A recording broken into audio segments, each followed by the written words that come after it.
Hello everyone. आज की video में हम बात करेंगे ऐसी कुछ कॉमन मेडिसिन्स के बारे में जो कि घर पर होना बहुत ही ज़रूरी है। तो चलिए वीडियो को स्टार्ट करते हैं और देख लेते हैं ऐसी कुछ कॉमन मेडिसिन्स के बारे में।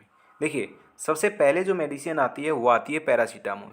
तो पैरासीटामोल मेडिसिन का यूज किया जाता है बुखार के अंदर। ठीक है, अगर किसी व्यक्ति को बहुत ही ज़्यादा तेज़ बुखार है तो उसको पैरासीटामोल की एक टैबलेट दी जाती है। अगर उसका बुखार फिर भी नहीं उतरता है, 6 घंटे के अंदर उसका बुखार नहीं उतरा, तो फिर से एक टैबलेट पैरासीटामोल की हम देंगे। ठीक है, तो अगर इसकी डोज की बात की जाए तो हर 6 घंटे के इंटरवल पे इसको रिपीट किया जा सकता है और पूरे दिन में मैक्सिमम 4 बार दिया जाता है। तो ये हमारी पैरासीटामोल की डोज हो गई और इसका यूज हो गया। ठीक है, नेक्स्ट जो कैटेगरी है वो है हमारी पेन किलर की। तो यहाँ पे पेन किलर है, यानी कि आपकी बॉडी में कहीं भी पेन है तो वहाँ पे इन पेन किलर्स का यूज किया जाता है। जैसे आपके सिर में दर्द है या फिर दांत में दर्द है, ठीक है, या बॉडी में कहीं भी पेन है तो वहाँ पे इन पेन किलर्स का यूज किया जाता है। तो कौन कौन से वो पेन किलर हैं? देखिए, पहला जो पेन किलर है वो है डिक्लोफिनिक, एसिक्लोफिनिक, निमोसलाइड। ये क्या है? ये पेन किलर्स हैं।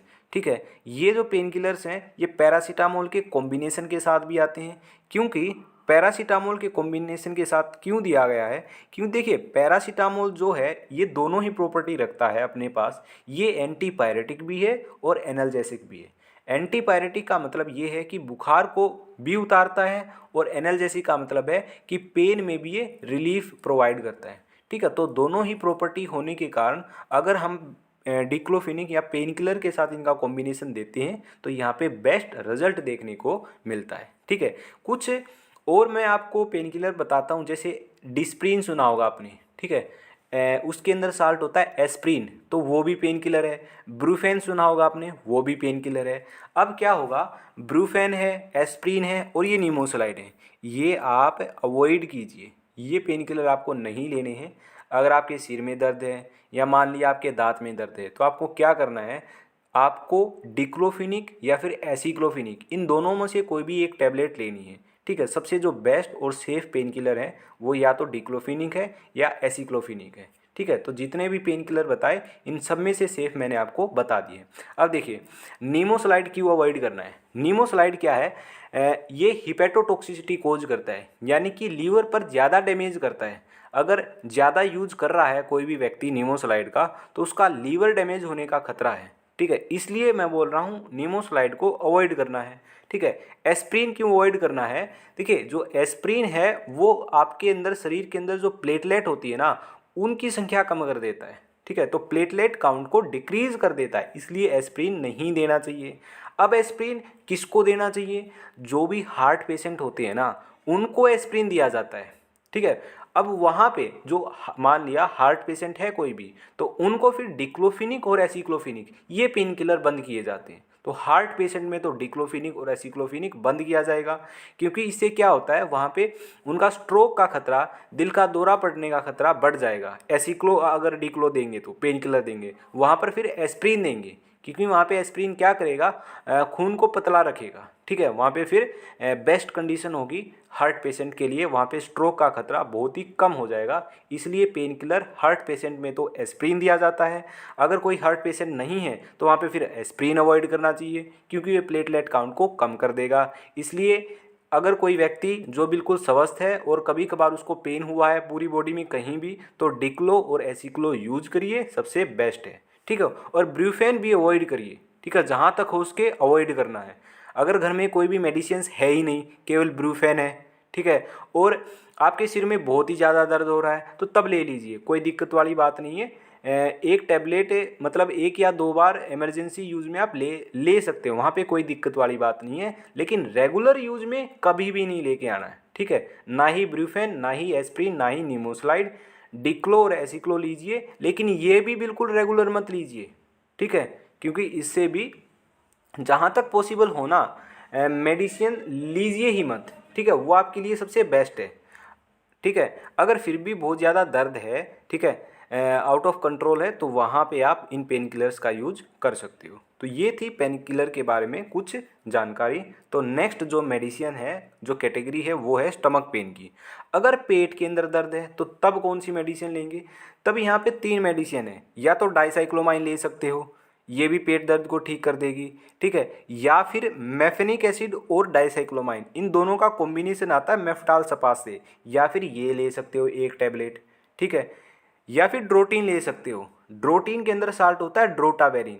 तो तीनों में से कोई भी एक लेनी है, ठीक है। तीनों में से कोई भी एक मेडिसिन है वो ले सकते हो, एक टैबलेट ले लो, कोई दिक्कत वाली बात नहीं है, पेट दर्द बिल्कुल ठीक हो जाएगा।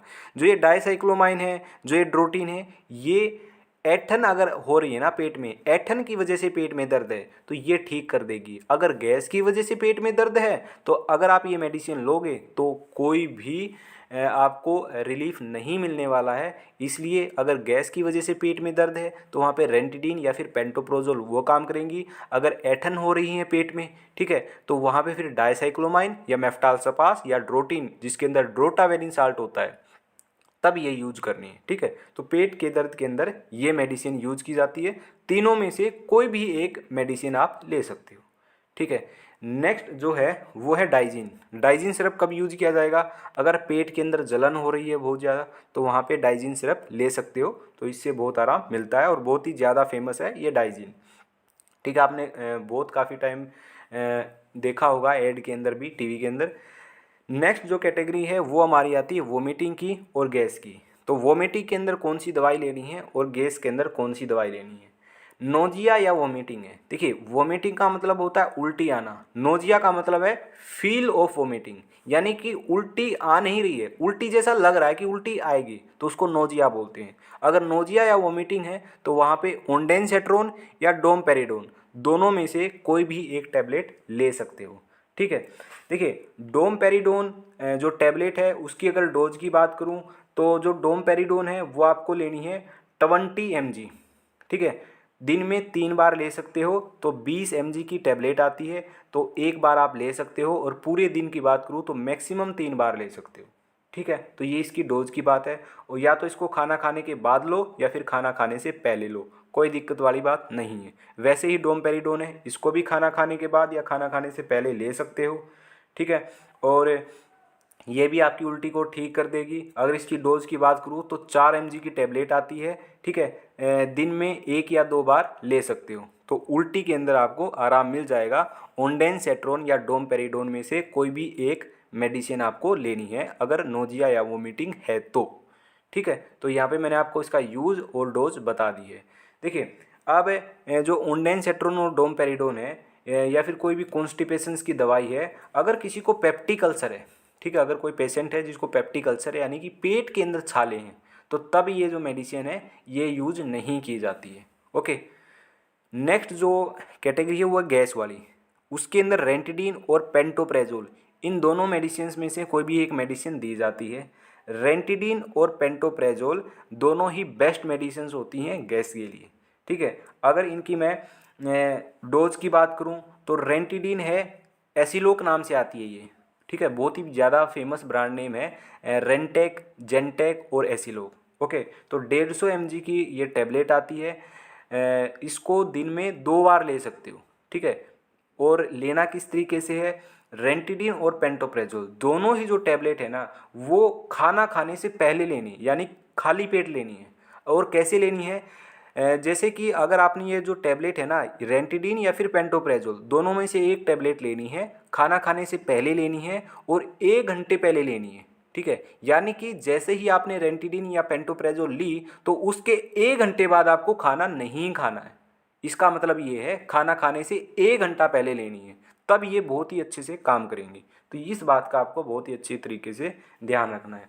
अब क्या होता है, गैस की प्रॉब्लम देखी गई है, बहुत ही ज़्यादा लोगों को गैस की प्रॉब्लम है और वो क्या करते हैं, वो डेली ही या रेंटिडीन या पेंटोप्रेजोल ले रहे हैं, तो वहाँ पे बहुत ही ज़्यादा उनको नुकसान उठाना पड़ रहा है। क्योंकि रेंटिडीन और पेंटोप्रेजोल से क्या होता है, जो ये गैस्ट्रिक एसिड होता है ना हमारा, HCl होता है ना, ये इसको बनना क्या कर देती हैं, इस पर रोक लगा देती हैं, ये नहीं बनता है। तो अगर ये नहीं बनता है तो क्या होता है, जो ये HCl है ये रिस्पॉन्सिबल होता है हमारे कैल्शियम, विटामिन B12 और आयरन के एब्जॉर्प्शन के लिए, ठीक है।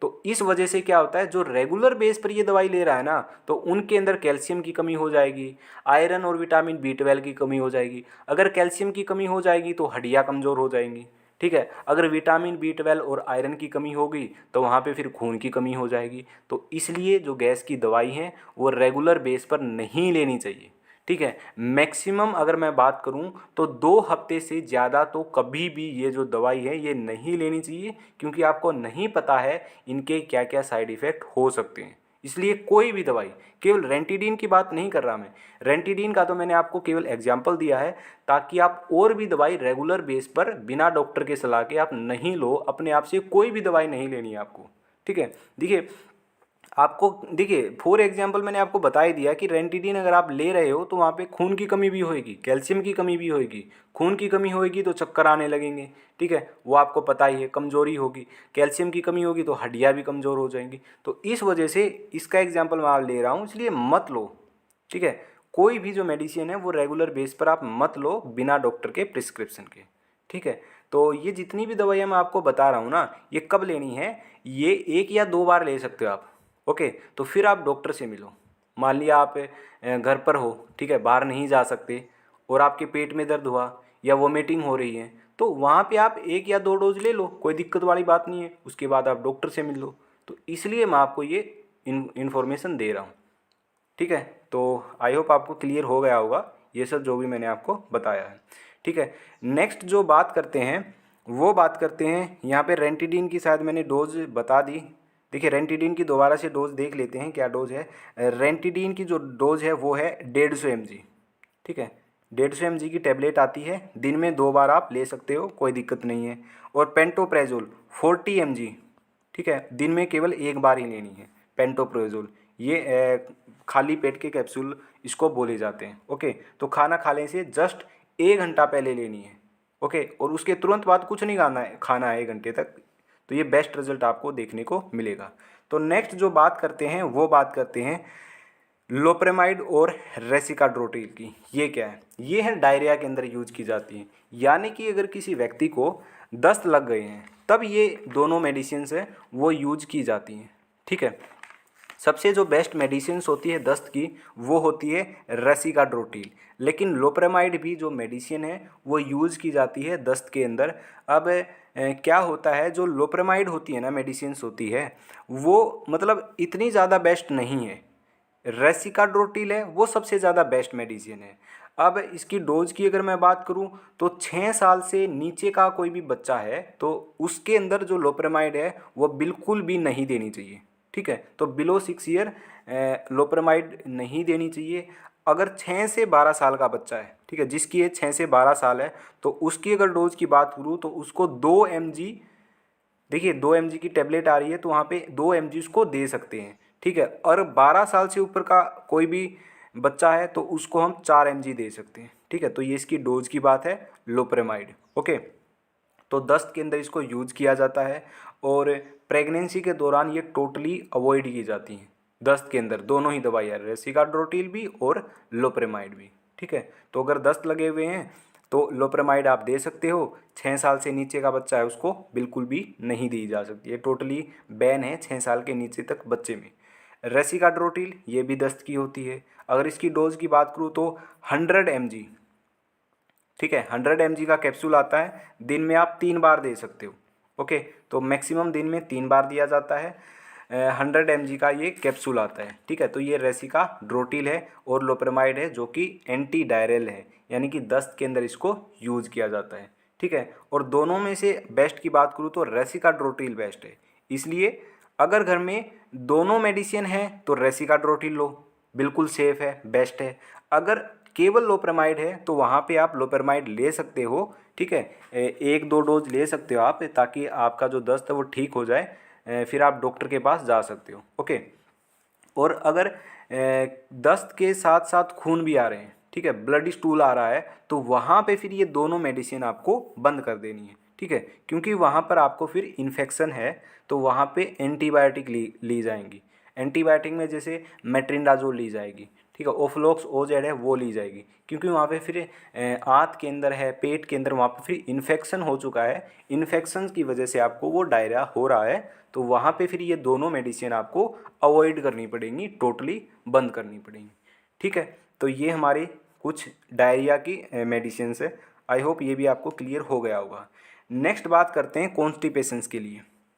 अगर कोई व्यक्ति को फ्रेश नहीं होया जा रहा है तो वहाँ पे मेडिसिन का यूज़ किया जाता है। वहाँ पे डल्कोफ्लेक्स नाम से आती है, इसका यूज़ किया जाता है। ठीक है, दिन में एक ही बार ये टैबलेट लेनी है, रात को सोते टाइम इसको लेना है।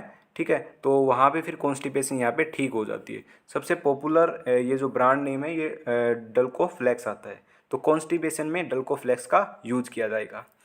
नेक्स्ट बात करते हैं एंटी एलर्जिक की। एंटी एलर्जिक यानी कि किसी को एलर्जी हो गई है, ठीक है, किसी मेडिसिन की वजह से क्या है, पूरे शरीर पे एलर्जी हो गई है, कोई मेडिसिन उसको सूट नहीं की है ना, पूरी शरीर पे दाने दाने हो गए हैं, तो वहाँ पे भी इन मेडिसिन का यूज किया जाता है। अगर नाक ज़्यादा बह रही है, जुखाम है बहुत ज़्यादा और नाक बह रही है, रुक ही नहीं रहा है, बहुत ज़्यादा परेशान हो रहा है व्यक्ति, तो वहाँ पर भी इन दोनों मेडिसिन्स में से एक मेडिसिन्स का यूज किया जाता है। तो एंटी एलर्जिक में सिट्रीजिन और एविल, जिसके अंदर फिनेरमाइन साल्ट होता है, तो ये यूज किया जाता है। या तो सिट्रीजिन यूज करो या फिर फिनेरमाइन मेलेट, दोनों में से एक मेडिसिन यहाँ पे यूज करनी है। ठीक है, तो अगर इसकी डोज की बात करूँ, सिट्रीजिन जो है ये 5 mg दिन में 2 बार ले सकते हो। ठीक है, जैसे सुबह 5 mg ले ली है ना, शाम को 5 mg ले, मतलब दिन में 2 बार। यानी कि अगर एलर्जी हुई है तो आप 5 mg की एक टैबलेट ले लो, वहाँ पे आपको तुरंत आराम देखने को मिलेगा। मैक्सिमम 2 बार ले सकते हो। अगर 10 mg की टैबलेट है तो एक ही बार लेनी है पूरे दिन में। ठीक है, तो ज़्यादा ये मेडिसिन नहीं लेनी है, तो ये इसकी डोज की बात हो गई। ओके, और फिनेरमाइन की अगर मैं डोज की बात करूँ तो यहाँ पे 4 mg की ये टैबलेट आती है, दिन में इसको 2 बार ले सकते हो। तो ये हमारा एंटी एलर्जिक मेडिसिन्स थी, जिसके अंदर सिट्रीजिन और फिनेरमाइन यानी कि एविल नाम से बहुत ज़्यादा फेमस ब्रांड है ये, तो ये आपको याद होना चाहिए। एविल के अंदर जो साल्ट है वो है फिनेरमाइन मेलेट। तो ये हमारी एंटी एलर्जिक थी। नेक्स्ट बात करते हैं कि और क्या होना चाहिए हमारे घर पर। ये तो कुछ मेडिसिन्स थी जो घर पर होनी चाहिए हमारी फर्स्ट एड किट में। और क्या होना चाहिए, और हमारे पास कुछ ट्यूब्स होनी चाहिए। ठीक है, जैसे क्लोट्रीमाजोल होनी चाहिए, जिसको क्लोसिप नाम से आपको यहाँ पे दिख रहा होगा, सिप्ला कंपनी की। अगर किसी को दाद है, खुजली है ना, तो वहाँ पे इसका यूज किया जाएगा। ओके, रेडनेस हो रही है कहीं पे, ठीक है, छोटे से हिस्से पे रेडनेस हो रही है कहीं पे, वहाँ पे छोटी छोटी दाने से निकल आए हैं, वहाँ पे बहुत ज़्यादा खुजली हो रही है, तो वहाँ पे फिर क्लोट्रीमाजोल का यूज किया जाएगा। ठीक है, तो बीटाडीन भी होनी चाहिए। बीटाडीन होती है, ऑइंटमेंट होती है ये भी। अगर जल गया है कहीं पे या फिर चोट लग गई है तो वहाँ पे इसका यूज किया जाता है। सिल्वर सल्फाडायाजिन है, जी है, दिख रहा होगा सिल्वर सल्फाडायाजिन क्रीम, इसका जो यूज है वो किया जाता है जैसे कहीं से गर्म पानी से जल गया हो, चाय से जल गया हो, यानी कि जहाँ पे कोई भी व्यक्ति है वो जल गया हो, तो वहाँ पे फिर इस ट्यूब का यूज किया जाता है। तो फर्स्ट एड किट में ये भी होना बहुत ही ज़रूरी है। ठीक है, तो ये बहुत ज़्यादा नेसेसरी है रखना फर्स्ट एड किट के अंदर। ओके, तो ये थी आज की हमारी वीडियो। और क्या हो सकता है, जैसे बैंडेज हैं, वो तो कॉमन सी हैं, वो रखना ज़रूरी है। ठीक है, पट्टी बैंडेड है वो होनी चाहिए। घाव को साफ़ करने के लिए स्प्रिट या डिटोल होना चाहिए। तो ये सारी मेडिसिन्स थी, कुछ ट्यूब्स थी, कुछ और आइटम्स एक्स्ट्रा 2-3 बताए, जैसे बैंडेड है, तो ये रखना बहुत ही ज़रूरी है। तो आज की वीडियो में बस इतना ही, तो मिलते हैं नेक्स्ट वीडियो के अंदर।